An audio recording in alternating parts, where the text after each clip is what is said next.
Ja, Eden 2025. Vom 21. bis am 23. November wollen wir zusammen in der Expo-Halle in Thun eine Konferenz erleben. Und vielleicht hast du dir auch schon gedacht, was, schon wieder ein Event mehr, schon wieder ein Anlass mehr. Und ich kann dir einfach etwas sagen, mir geht es genauso. Weil ich selber, ich würde es eigentlich lieben, einfach ein bisschen daheim zu sein, mit meinem Jesus, in meinem stillen Kämmerlein. Das würde mir reichen. Und gleich habe ich gemerkt in den letzten Jahren, es ist ein Geheimnis in dieser Gemeinschaft.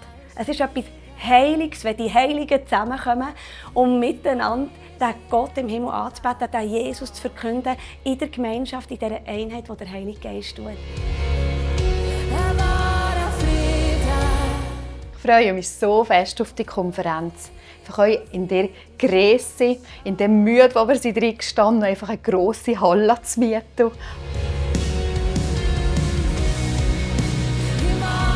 Und ich glaube, es hat so viel Kraft drin, wenn wir uns als Schweizer von überall eins machen und zusammen Gott erheben und ihm die Ehre geben, die ihm gebührt. Und das ist etwas vom Gewaltigsten, was ich immer wieder erlebe, dass wenn Menschen, wenn seine Gemeinde, seine Stimme erhebt, aus der lebendigen Beziehung zu ihm, aus dem Heiligen Geist heraus, das sind gewaltige Momente, die so viel verändern in unserem Leben, wo es eben am Schluss nicht nur um ich und Jesus geht, sondern es geht auch um mir und Jesus. Wenn wir in der Apostelgeschichte lesen, es ist immer das Wir miteinander sind auf dem Weg.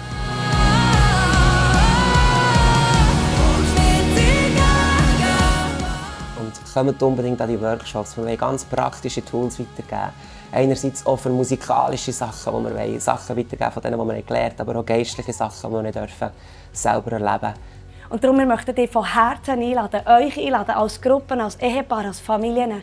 Hey, wenn ihr dann noch nichts geplant habt, kommt vorbei, dass wir miteinander uns eins machen, um unseren König von den Königen anzubeten und ihm alle Ehre zu geben am Wochenende. Die Nacht, wie eine Woche, wie ein Feuer, gehst du uns voran.